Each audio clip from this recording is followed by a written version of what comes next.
présent, cette révolte qui est en train de s'étendre à toute la planète. Les indignés uniront leurs forces ce samedi à l'occasion d'une journée mondiale de mobilisation, une journée test pour ce jeune mouvement né il y a 5 mois à Madrid en réaction aux excès du système financier. Alors qui sont ces indignés? Enquête de Pierre Grange et Bruce Frankel. Devant la bourse de New York, ils se font appeler les anti-Wall Street, les indignés d'Amérique. Comme en Europe, ils écoutent la même musique, sortent les mêmes tentes en plein centre-ville et les mêmes cartons griffonnés en guise de banderole.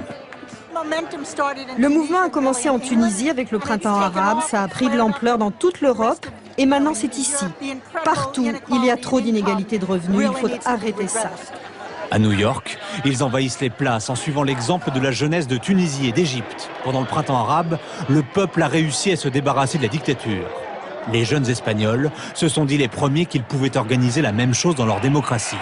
Leur cible en Espagne, c'est la finance mondiale, les grandes fortunes. Les Grecs les ont suivis. Eux s'indignent contre le plan d'austérité. Les Israéliens leur ont emboîté le pas en s'insurgeant contre le coût de la vie. Les indignés viennent tout juste de s'installer à Bruxelles. Partout en Europe, ils reprennent les gestes du printemps arabe, le même mouvement de bras. Ils se donnent rendez-vous sur Internet et refusent tout ce qui ressemble à un syndicat ou un parti politique.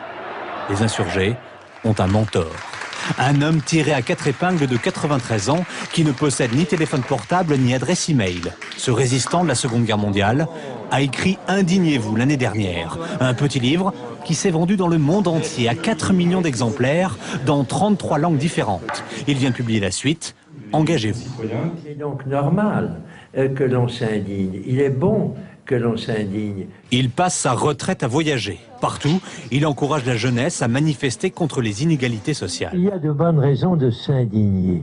Ce n'est pas moi qui ai provoqué l'indignation, mais le fait que ce petit livre soit paru au moment où la crise, les crises qui affectent maintenant toutes les sociétés ont fait surgir des mouvements d'indignation, ça tombe bien. En France, les indignés existent. Ils sont quelques centaines et ont tenté de lancer le mouvement Place de la Bastille à Paris, sans grand succès pour le moment. Donc nous, peut-être le mouvement des indignés, on est un peu jaloux de Wall Street, donc peut-être qu'on va préparer quelque chose d'assez fort. J'espère qu'on sera suivi. Les indignés de Paris veulent relancer leur mouvement après-demain. Leurs collègues d'Italie ont planté leur tente à Rome hier. Et il existe des mouvements embryonnaires en Allemagne, en Pologne, en Angleterre et même à Hong Kong.